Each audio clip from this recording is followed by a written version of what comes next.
Conferencia. La vida en otros planetas. Los nuevos escenarios de los descubrimientos.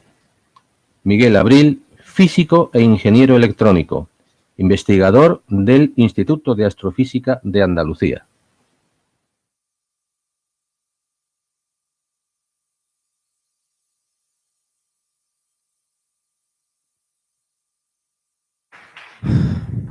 Muchas gracias. Muchas gracias y ante todo quería agradecer a la organización, a Benito, haber pensado en mí para este evento que me parece que está siendo muy interesante, a todos vosotros por venir. Estamos reflexionando, ¿no? Reflexionando sobre escenarios del futuro desde el punto de vista social, ético, político, tecnológico y yo voy a seguir ahondando en esa reflexión. Ahora desde el punto de vista científico, tecnológico también un poco, reflexiones de cara al futuro, siempre escenario del futuro se llama esto, ¿no? Pero, sin embargo, para empezar, vamos a empezar reflexionando hacia el futuro, viajando al pasado. En concreto, 400 años, un poquito más. Concretamente, al 17 de febrero del año 1600. Fue entonces cuando Giordano Bruno fue quemado en la hoguera. Por decir, entre otras cosas, que el Sol era solo una estrella más y que debía haber innumerables mundos ahí fuera poblados por seres como nosotros. Seguramente no era el único que pensaba así, pero si hubo otros, se guardaron su opinión. No sé si esos otros eran más sabios que Giordano Bruno, pero seguro que eran más listos. Su madre se lo decía ya, Giordano, hijo, si a lo mejor tienes razón, pero no lo digas, que no está el horno para bollos. El horno efectivamente no estaba para bollos, estaba más para científicos que para bollos, ¿no? Por suerte, hemos evolucionado mucho. Ya podemos decir nuestra opinión sin miedo a que nos quemen en la hoguera como a Giordano Bruno y podemos fantasear sobre la existencia de otros mundos, de otros seres sin temor a la hoguera. Seguramente todos lo hemos hecho cuando alguna noche hemos ido a un cielo limpio, a un cielo de campo y lo hemos visto lleno de miles de titilantes puntos luminosos, ¿no? Pues os voy a dar una buena noticia.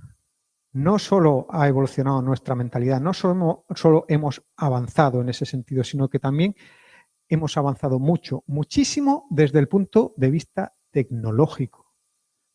Mucho, muchísimo, tanto que ahora podemos descubrir esos exoplanetas, esos mundos que Giordano Bruno tan solo podía imaginar.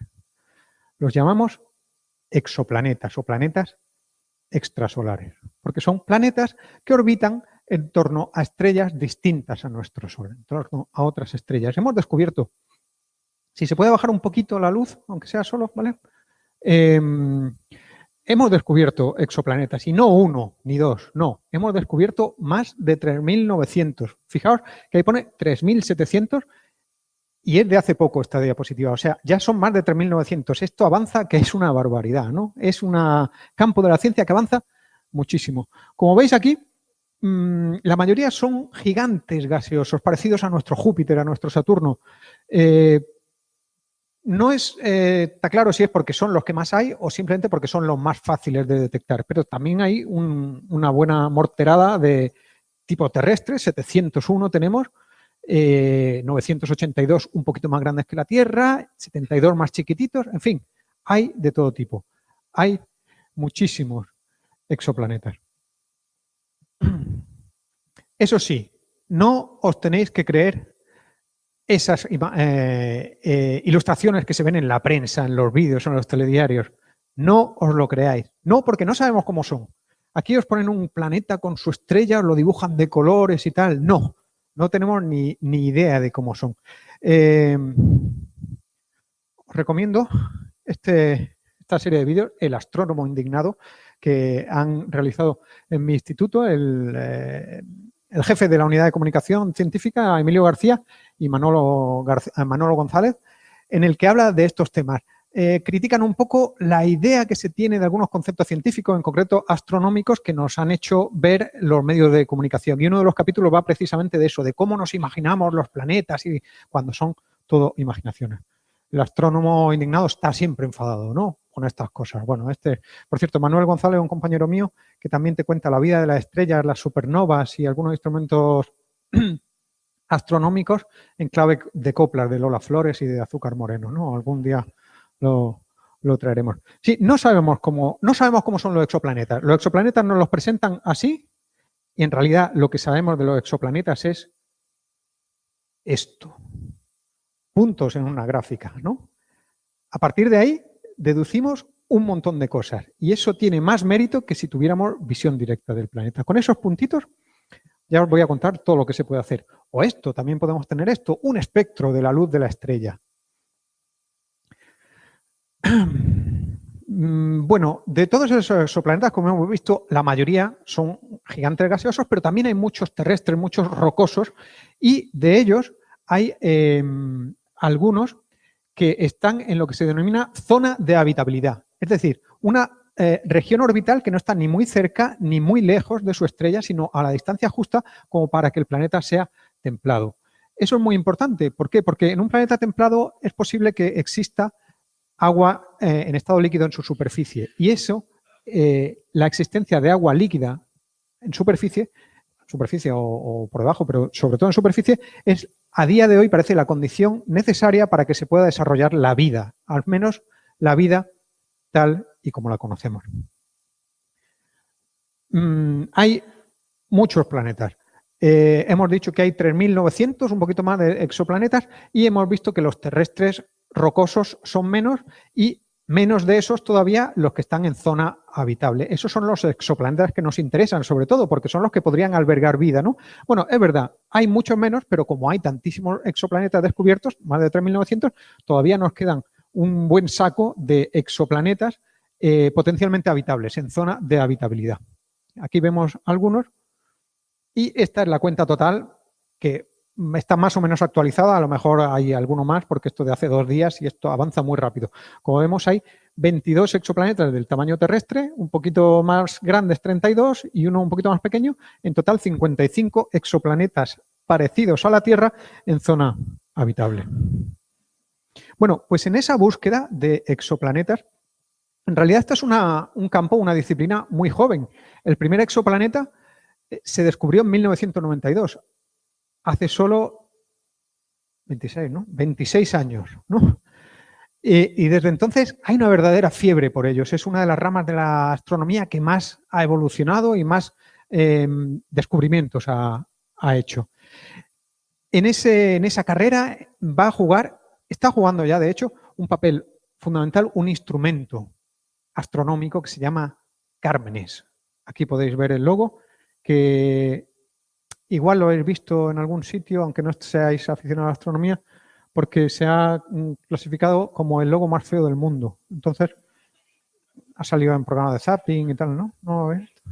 Bueno, en realidad es muy chulo porque está tomado, inspirado en ciencia. Cuando nos copiamos de algo decimos que está inspirado o que hacemos un homenaje, ¿no?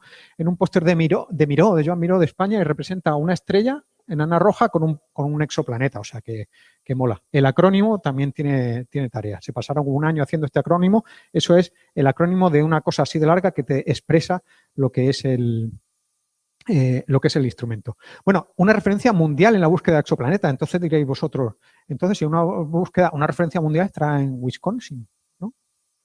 ¿Que es donde están esas cosas? No, pues no está en Wisconsin, en China, ¿no? Que tienen la mayor presa del mundo, la mayor radiotelescopio del mundo, que lo he leído en Wikipedia, ¿no? No está en China tampoco. En Alemania, en Japón, no. Cármenes, este instrumento astronómico referencia mundial, está en Andalucía. Ahí queda eso. En el observatorio de Calar Alto, en Almería. De hecho, esas 2 primeras letras, CA, Cármenes, son Calar Alto. Lo demás no me lo sé, es muy largo. Pero Calar Alto, Almería. el observatorio de Almería, y buena parte de él ha sido diseñado y desarrollado en el Instituto de Astrofísica de Andalucía, en Granada. Yo creo que esto merece un aplauso grandísimo, por favor, para la ciencia y la tecnología española. Gracias por este espontáneo aplauso. Sí, bueno, es una referencia mundial. Esta es una foto de uno de los telescopios, el de 3,5 metros, del observatorio de Calaralto, en Almería. Una historia triste es que este observatorio estuvo a punto de cerrar hace 7, 8 años por el tema de recortes. Cuando se hizo un plan de viabilidad, se podía sacar adelante por 1,5 millones de euros al año. 1,5 millones de euros al año. Y aún así se pretendía cerrar. Es muy triste la situación, pero es así. Cuando a Bankia, por ejemplo, se le dieron 40.000 millones para salvarlo, ¿no? 1,5 millones es el último cero de los 40.000 de Bankia y estuvo a punto de cerrarse. Si no se cerró fue gracias a que se empezó a desarrollar Cármenes y se llegó a un convenio con la administración, ¿no? Bueno, vosotros pensaréis, ¿cómo se descubren exoplanetas? Claro, vosotros que no estáis metidos en el ajo, pensaréis que simplemente hay que apuntar nuestros grandes telescopios a las estrellas y ver si tienen planetitas girando, ¿no? Bueno, eso sería lo lógico. Sin embargo, no es tan fácil. No es tan fácil porque las estrellas están muy lejos. Muy lejos. Más de lo que podáis pensar. O sea, está lejísimos. Esto es algo que la mente humana no se puede hacer una idea de lo lejos que están las estrellas ni del tamaño a escala cósmica de los objetos celestes, ¿no? De eso tienen la culpa los libros. Los libros tienen la culpa de todo. No leáis, coño, no leáis. Eso lo he dicho en alto, ¿verdad? No quería decirlo, perdona. Habéis visto esta idea de dibujo o alguno parecido, ¿verdad? En los libros de GB, en los libros de tal y cual. Vale, bueno, venga, los libros no tienen la culpa. Lo que tiene la culpa es el tamaño de los libros. Los libros son así, ¿no? Y ahí, en un cuadradito así, tienes que meter todo el sistema solar. Bueno, entonces, ¿qué se hace? Se apiña todo, se apiña, ¿no? Aquí, en este dibujo, por ejemplo, tenemos los planetas, están a su escala real, comparados con el Sol. El tamaño de los planetas está a su escala, pero la distancia ni muchísimo menos. ¿Por qué? Porque no cabe. O sea, habría que tener un libro de 300 metros la página, ¿no? Eso no es viable, ¿no? Entonces, para haceros una idea del tamaño de la distancia entre las estrellas, en este caso no del sistema solar, sino de la distancia entre estrellas, que es lo que nos interesa en esta charla, os voy a hacer un ejercicio, os voy a contar una historia. Como yo soy ingeniero electrónico, os he traído un dispositivo electrónico digital para hacer este cálculo. Digital es un 1, ¿no? O sea, imaginaos que este 1 es 1 metro. 1 metro de los de toda la vida, ¿no? O sea, vosotros sabéis lo que es 1 metro. Los que han estudiado GB, como yo, saben que les sonará la definición que se decía antes. 1 metro es la 10.000.000ª parte de la distancia entre el polo y el ecuador terrestre, ¿no? Luego se vio que esa definición era un poco farragosa, complicada, y entonces se cambió por otra. Por ejemplo, se decía que 1 metro es igual a 1.650.763,73 veces la longitud de onda en el vacío de la radiación naranja del átomo de Krypton 86. Más fácil, ¿no? O sea, que luego digan que la ciencia es difícil, no. Está bien. Sin embargo, esa tampoco es la definición más precisa. A día de hoy, la definición más precisa de metro es 1 metro es la distancia entre el sobaco derecho y el dedo gordo izquierdo de un ingeniero electrónico de tamaño estándar. ¿Por qué? Pues porque así es como los ingenieros electrónicos medimos los cables. 1 metro, 2 metros, 3 metros y nunca os puedo medir 50 metros de cable y no me equivoco ni 1 centímetro. Para que veáis. Bueno, eso es así. Bueno, imaginaos entonces que esto es 1 metro, porque sabéis que la distancia entre las estrellas, como los metros, los kilómetros se nos quedan cortos, utilizamos otra unidad que os sonará de las películas, ¿no? De Star Wars, esas películas basadas en hechos reales, ¿no? O sea, el año luz, ahí está, el año luz. El año luz, el propio nombre lo indica, es la distancia recorrida por la luz en un año. Vale, eso el propio nombre lo indica, pero poca gente se ha puesto a calcular cuánto es. Vamos a calcularlo aquí. Esto es 1 metro. La luz viaja a la increíble velocidad de 300.000 kilómetros por segundo, no por hora, por segundo. O sea que en este tiempo, 1, 2, 3, ha recorrido 1 millón de kilómetros. Que si estamos en metros, 1.000 millones de metros en 3 segundos, 25 vueltas a la Tierra. ¡Oh! Eso quiere decir que, eso en 3 segundos, eso quiere decir que en una hora, que son 3.600 segundos, recorre aproximadamente 1000 veces eso. Eso quiere decir que en 4 días, que son aproximadamente 100 horas, 96 horas, recorre 100 veces eso. Eso quiere decir que en un año, que son aproximadamente 100 veces 4 días, recorre 100 veces más. ¿Vale? Esto sería un año luz en metros. Pero claro, las estrellas no están a un año luz, están a muchos años luz. La más cercana es Próxima Centauri, que está a 4,2 años luz. Para hacernos una idea, vamos a tomar otra estrella, Sirio, que es la más luminosa del cielo y que nos ha hecho el favor de estar a 10 años luz. Bueno, pues ponemos otro cero más. Bien, esta es la distancia en metros a una de las estrellas más cercanas. ¿Qué os parece? ¿Impresiona? Claro, hay gente que dice, no está mal. Pero claro, es que las unidades son muy pequeñas, porque al fin y al cabo son metros, que es la distancia de un sobaco a un dedo, ¿no? O sea, bueno, pues para esos escépticos, el dispositivo tiene kilómetros también. Quitamos 3 ceros y esto es la distancia en kilómetros. Ahora sí, ¿no? Bien. Bueno, vale. Os vais haciendo una idea de lo lejos que están las estrellas y de lo difícil que es. Por eso no podemos detectar los exoplanetas con la visión directa. Es muy difícil porque los planetas no tienen luz propia y están muy lejos, como hemos visto. En realidad, aquí también hay un problema y es que las unidades que se han definido son arbitrarias, ¿no? Porque 1 metro, sí, 1 metro es esta distancia, pero ¿por qué esta distancia? Porque hay un patrón en París, porque lo definen, bueno, es un poco así, ¿no? Entonces yo tengo una asociación que aboga por la adopción de unidades estándar, que todos conozcamos, ¿no? Entonces, por ejemplo, una de las luchas que tenemos en change.org, una iniciativa, es la croqueta, usar la croqueta como unidad, ¿no? ¿De qué podría ser unidad la croqueta? De masa, coño, la masa de croquetas. ¿No? Bueno, esa es una iniciativa que tengo, pero no es muy buena idea. ¿Por qué? Pues porque te vas a un restaurante de diseño y las croquetas son así. Y además cuadradas.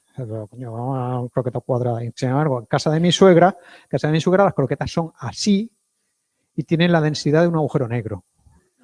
O sea, las croquetas de mi suegra tienen gravedad propia, tienen incluso satélites orbitando, ¿no? O sea, una croqueta no se puede usar como unidad, lo sentimos, una pena.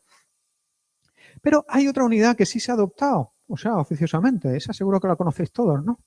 Cuando hay un incendio, o se habla de la deforestación del Amazonas, el incendio ha arrasado 120 hectáreas, dice equivalente a 200 campos de fútbol. Dice, ahí ya sí, ¿no? El campo de fútbol, unidad estándar de superficie, ¿no? A pesar de que es una mierda de unidad, porque el campo de fútbol no es estándar. Un campo de fútbol, la anchura está limitada entre 45 y 90 metros. O sea, por favor, es el doble una de otra y de largo de 100 a 120 metros. Entonces habría que decir, el incendio ha arrasado 100 veces el Nou Camp o Ipurúa, ¿no? Así, son distintos. Pero bueno, no pasa nada. Con el campo de fútbol nos hacemos una idea de la superficie y eso está muy bien para andar por casa, ¿no? Entonces nosotros vamos a usar el campo de fútbol, pero no como unidad de superficie, sino como otra forma de ver la distancia a las estrellas. Con esto está muy bien, habéis visto ese pedazo de número que sale, pero tengo otra analogía todavía más útil y es un campo de fútbol. Imaginaos que nuestro Sol, que es una estrella maja, tirando a chiquitita, pero no de las más chiquititas, como veremos ahora, ¿no? Pues imaginaos que nuestro Sol es un garbanzo de 1 centímetro, ¿no? Un garbanzo grande. Ese garbanzo lo vamos a poner en el centro, el punto del centro del campo del estadio Sánchez-Pizjuán, ¿vale? A ver, Benito Villamarín, que no me quiero meter en lío. Lo que digáis que preferís. Yo me da igual, ¿eh? Venga, ya está. Uno de los dos, el Sánchez-Pizjuán, por ejemplo. Venga, lo ponemos en el centro del campo. Bueno, pues si el Sol fuera este tamaño, un garbanzo, nuestra Tierra sería un granito de arena orbitando a 1 metro de distancia. ¿Ya sabéis lo que es 1 metro? Pues aquí estaría el Sol y aquí estaría el granito de tierra, a 1 metro de distancia. Bien, pues en ese modelo, en ese esquema, ¿sabéis dónde estaría la estrella más cercana? La estrella más cercana sería un garbanzo más chiquitito, porque la estrella Próxima Centauri es más pequeñita que el Sol. ¿Sabéis dónde estaría situada en ese modelo? ¿En el punto de penalti? en el córner, vosotros habéis visto lo grande que es un campo de fútbol, ¿no? Que te echan un pase largo ahí, ¡buah! Corre por la banda. Dices, ¡oh! Ah, no, que vosotros sois frikis, que estáis aquí en cosas de ciencia, del fútbol no sabéis, ¿no? Disculpad. Oliver y Benji, ¿lo veíais? ¿Sabíais que empezaba a correr un día y acababa el siguiente? Bueno, pues eso, un campo de fútbol es grandísimo, ¿no? Pues mira, ponéis el garbanzo en el centro del campo. El otro garbancito, que es la otra estrella, Próxima Centauri, que estaría en el punto de penalti, en el córner, no, más lejos, en la grada, no, más lejos, fuera del estadio. Pero no solo fuera del estadio, estaría fuera de la ciudad de Sevilla, fuera de la provincia de Sevilla, fuera de Andalucía. Estaría más allá de Cáceres. O sea, habéis visto, ¿no? 2 garbanzos. Y eso es lo que queremos ver, Dios mío, pero ¿cómo lo hacemos? Eso es, vamos, aquí es donde se pone en mérito el trabajo de los científicos. Porque si hubieran pensado antes lo de los garbanzos, no se metían a hacer instrumentos astronómicos en la vida. Dice, ¿cómo vamos a ver eso? ¿No? O sea, está claro que no se puede ver por visión directa, pero tiene mucho mérito haber descubierto exoplanetas incluso sin verlos, con visión directa. Y ahora vamos a ver cómo. Hay varios métodos de detección de exoplanetas. Los principales son 2. El primero es el de tránsito. Es verdad, los planetas no se pueden ver con visión directa, pero las estrellas sí, porque las estrellas sí tienen luz propia. Entonces, el método de los tránsitos consiste en que mirar la estrella y ver la disminución de luz que se produce cuando un planetita pasa por delante, ¿no? Como cuando una polilla pasa por delante de un farol. Se produce una disminución en la curva de luz. Y a partir de esa disminución se pueden deducir un montón de cosas como el periodo que tarda y la distancia orbital, por ejemplo, un montón de características, ¿no? Hay otro método que es el que usa Cármenes, que se llama de velocidades radiales. Para ese método quiero que os fijéis en este vídeo que os he puesto ya y nos fijamos. A ver, estamos viendo que está la estrella, es una gran masa de hidrógeno fundiéndose en helio y en helio en otros componentes, hay reacciones atómicas, ¡ala, la bestia! ¡Pah! Una estrella parada, mientras el planeta orbita alrededor, ¿verdad? La estrella quieta, no se ve nada de movimiento y el planeta orbita alrededor, ¿verdad? Mal, eso está falso. O sea, eso es más falso que un euro canadiense.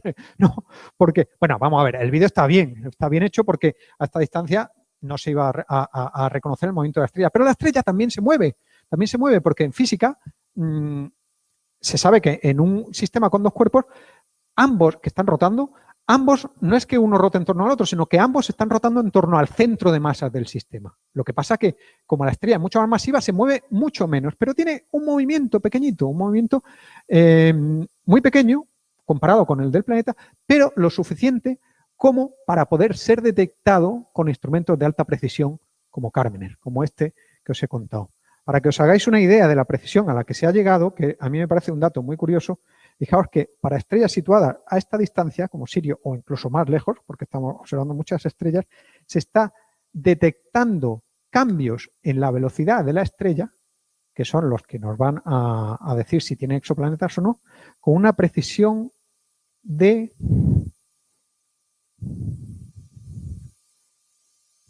Pausa dramática.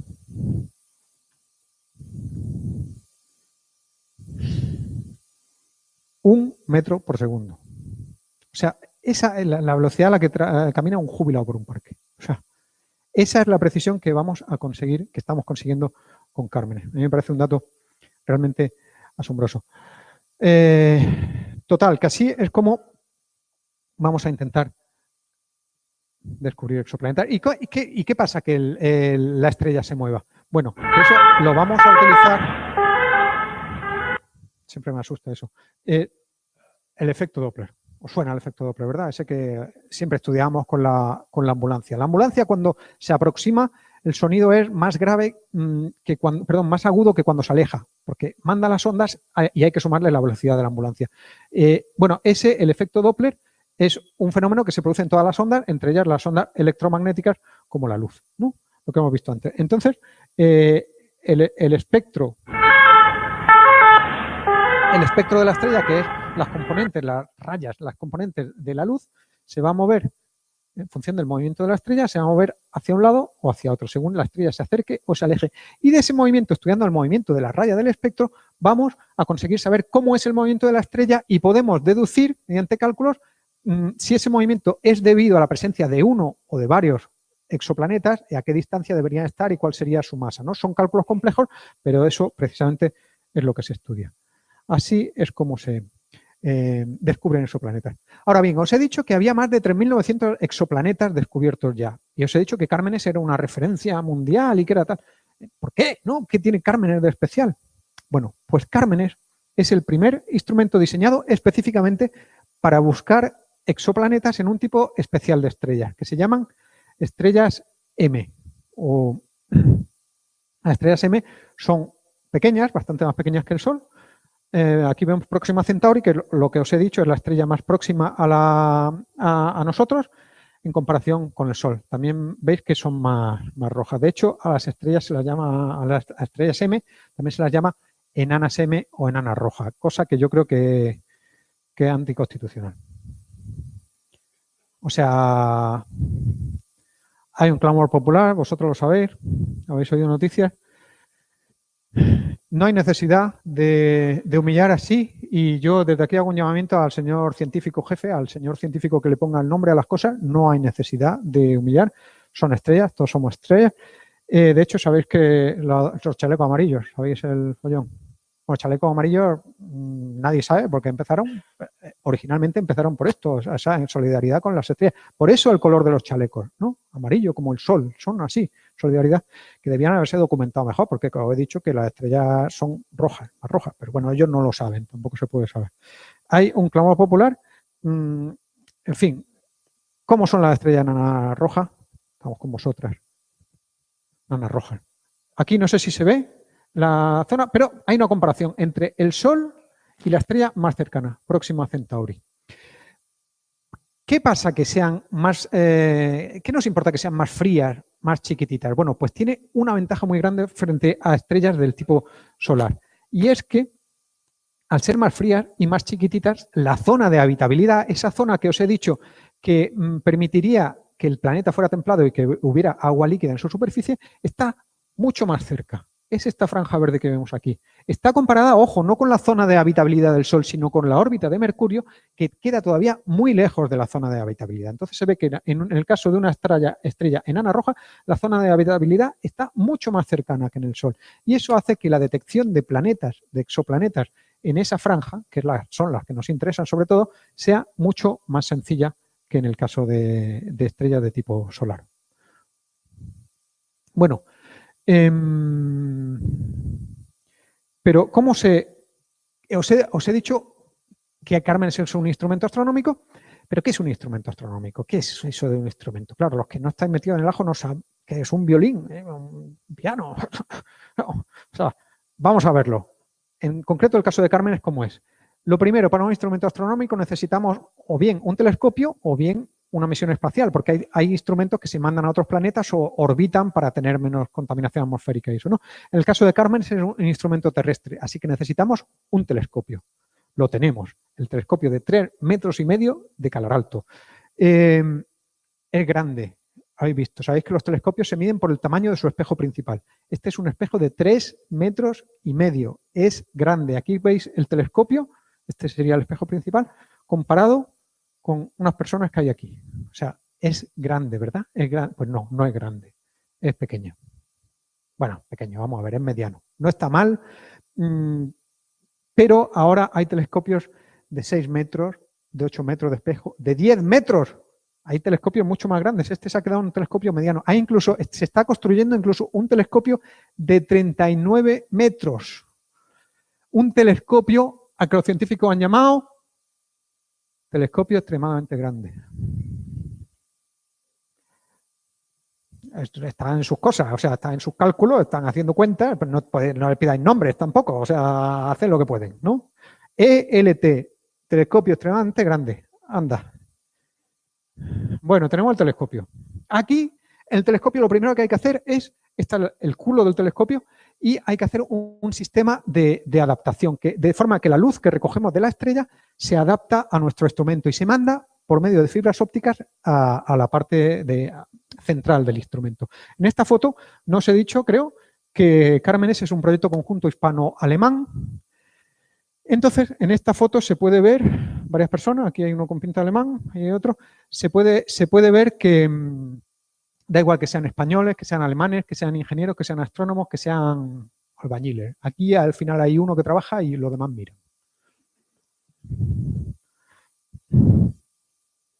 Esto se manda por fibras ópticas, se manda al instrumento. Esto es el instrumento que, como podéis ver, está en un tanque de vacío. En realidad son dos, porque Cármenes observa en dos rangos espectrales, dos rangos de longitud de onda, el infrarrojo cercano y el visible. El infrarrojo cercano es este, es el que hemos desarrollado en Granada, en el Instituto de Astrofísica. El otro es el visible. ¿Hay algún alemán en la sala? Ese era fácil. El alemán, este era el chungo era este, ¿no? O sea, lo decimos nosotros y, bueno, bien, tal. Está dentro de un tanque de vacío, en él hay que hacer el vacío para que mantener una estabilidad térmica, que ahora veremos, y para que además las partículas de polvo o de otro tipo no interfieran con la luz, con la óptica, ¿no? Aquí vemos todas las válvulas, los sensores, las bombas. Y dentro del tanque de vacío lo que hay es esto, es un encapsulado cubierto de mantas térmicas, parecidas a las espaciales, mantas térmicas multicapas para mantener la estabilidad térmica, que es también muy importante.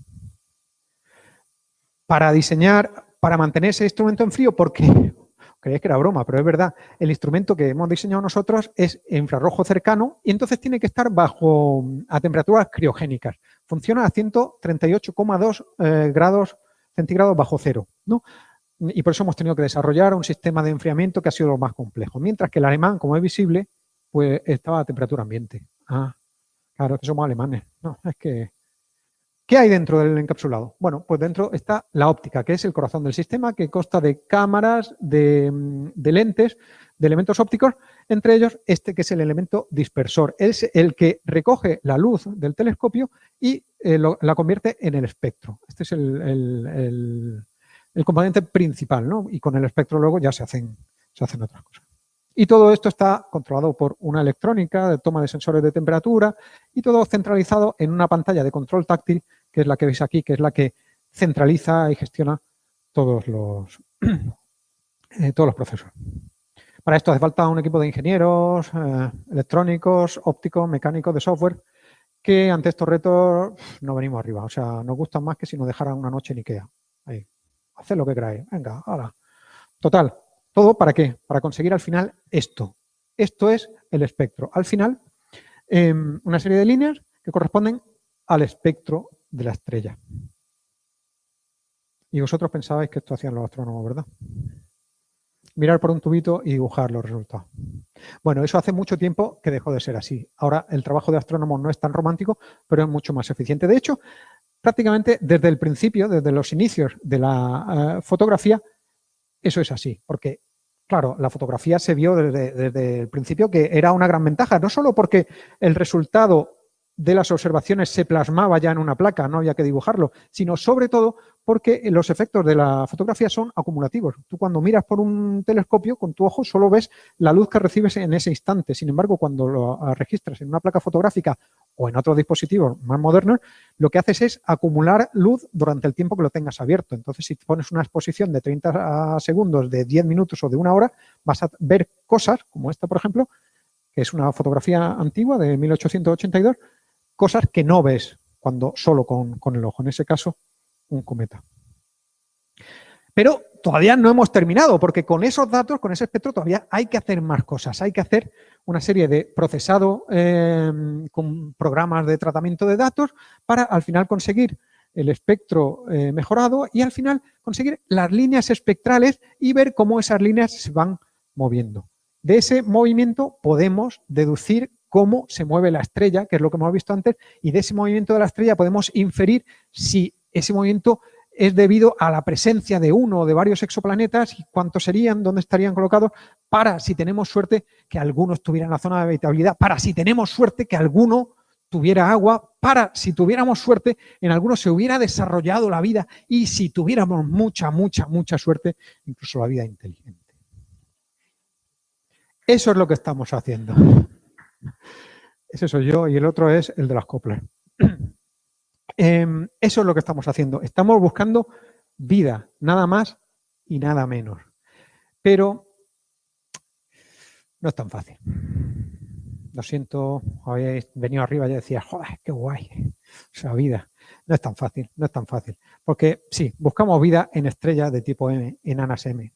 Estamos como nosotras. Pero, sin embargo, hay gente que dice que no, que eso no es así. Hay gente que dice que la elección de las estrellas de tipo M para buscar exoplanetas que puedan albergar la vida no es adecuada. Es una mala elección. Lo podemos llamar el equipo anti-M. ¿Por qué? Bueno, lo voy a decir rápido porque esto no es una discusión astronómica, pero sobre todo quiero que veáis que hay debate aquí, ¿no? El primer argumento sería el acoplamiento por marea. Al estar la zona de habitabilidad tan cerca de su estrella, un planeta que estuviera, un exoplaneta que estuviera en esa zona de habitabilidad, al final se acoplaría por marea. Eso quiere decir que acoplaría su periodo de rotación con el de traslación, como sucede en nuestra Luna. Es decir, un día duraría lo mismo que un año. La consecuencia es que al final iba a ofrecer siempre la misma cara a la estrella. Y en esa cara que ofrece la estrella siempre habría temperaturas abrasadoras y en la otra sería como un páramo, un desierto congelado, ¿no? Un día, por no hablar de que cada día sería Nochevieja y eso no hay cuerpo que lo aguante, ¿no?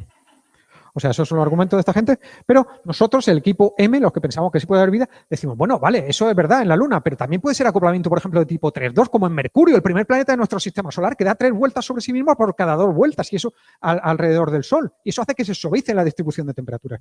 El equipo anti-M dice, no, pero eso supondría que la órbita tendría que ser mucho más excéntrica, lo cual trae otros problemas. Nosotros decimos, bueno, pero no pasa nada porque si el planeta tiene atmósferas densas o océanos profundos, puede suavizar también la distribución de temperaturas. Y en cualquier caso, también en la estrecha línea entre el día y la noche, las temperaturas no serían tan extremas y podrían suavizarse también. El equipo anti-M contraataca y dice, da igual, porque esas estrellas, las de tipo M, se caracterizan por tener una alta actividad magnética y de fulguraciones, ¿no? Y eso es también incompatible con la vida. Nosotros decimos, no, pero estas estrellas se caracterizan por tener una vida muy longeva y esa alta actividad solo pasa durante los primeros millones de años y contraatacamos por fin con nuestro argumento más contundente. La gran abundancia de estrellas de tipo M, el 75% de las estrellas de nuestra galaxia son de tipo M y eso aumenta exponencialmente las probabilidades de encontrar exoplanetas que puedan albergar la vida. En fin, ¿veis que hay debate aquí? Si esto fuera un partido de fútbol, el Real M diría que el primer gol fue en fuera de juego. El Atlético anti-M diría que el segundo gol le pitaron un penalti injusto. Pero por fortuna esto no es el chiringuito de jugones, esto es una discusión científica, así que los argumentos no son sentimientos viscerales y fanatismo, sino argumentos científicos de la razón. Así que las conclusiones tanto del equipo M como anti-M son las mismas. Hay que seguir estudiando y en eso estamos con instrumentos como Cármenes, este que os he contado, que está en Calar Alto. Hay que decir que la ciencia de los exoplanetas se enfrenta ahora a un cambio de paradigma, porque los descubrimientos más evidentes, los de planetas grandes, ya se han hecho con otros instrumentos y ahora se tiene que descubrir planetas más pequeños que la señal es más débil y por tanto son más difíciles de encontrar. Y además estamos empezando a caracterizar esos exoplanetas, a buscar biomarcadores como oxígeno, ozono, metano, que pueden ser indicadores de la presencia de vida. Hay sistemas, se han encontrado sistemas, por ejemplo, como TRAPPIST, que no sé si lo habéis oído hablar de ellos, se hizo famoso el año pasado, que tienen hasta 7 exoplanetas rocosos, 3 de ellos en zona de habitabilidad. Vale, y vosotros diréis, ¿para qué? Todo esto, ¿para qué? Si hemos visto al principio de la charla que las estrellas están tan lejos que nunca probablemente podamos llegar a ellas. Bueno, en primer lugar, para saciar la sed de conocimiento humana. Eso a mí me parece importante. Pero, además, es verdad. ¿No se va a poder llegar a los planetas? ¿O sí?